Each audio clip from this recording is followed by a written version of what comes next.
Assalamu alaikum warahmatullahi wabarakatuh. Mugamba ki? Amaife bakadaama bankuba kyeyo mwenna kansule nti muli bulungi.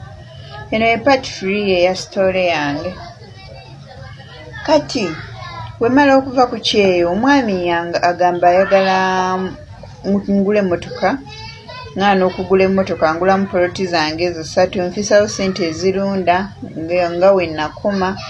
Kati wenafisawo sente ezirunda nga nkola ki nga tubeerawo ewaka nga nze mmanyi ebintu abivuddeko kumbe ye yasigala n'akasajja ku mutima nga tubeera ewaka nga nsaba okuzza ku mwana gwe twali tuyina nga alaga talina buzibu bwonna.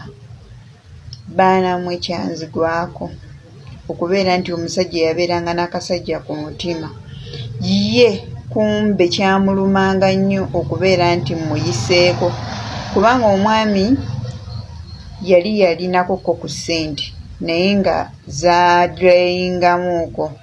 Kati ng'ate nze ntandise omuyitako kati nze yalinga amusinga kati ku ssente oba owulidde. Kati ye kyamulumanga nga nze sikikola ki sikimanyi. Tandika okulunda enkoko zitambula nnunda za nnyama nkubye ekiyumba ekyokubiri zino zifuluma zino zikola bwe ziti. Nze saamanya nti erina kyampangira. Olunaku lwakya waliyo emizannyo egizze emityana.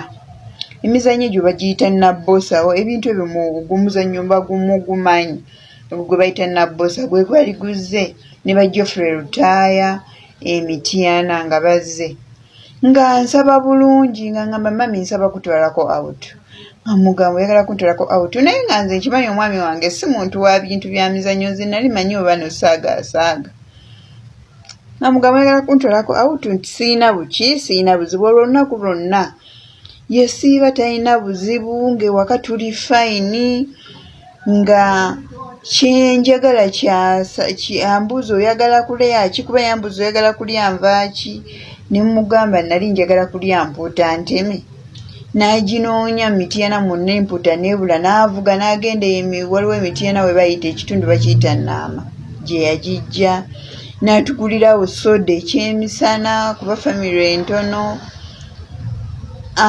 atutwala out. Bwe yatuuka nga atusasulira ffe nga tuyingira ye teyayingira ng'agamba ngenda kubakima oluvannyuma.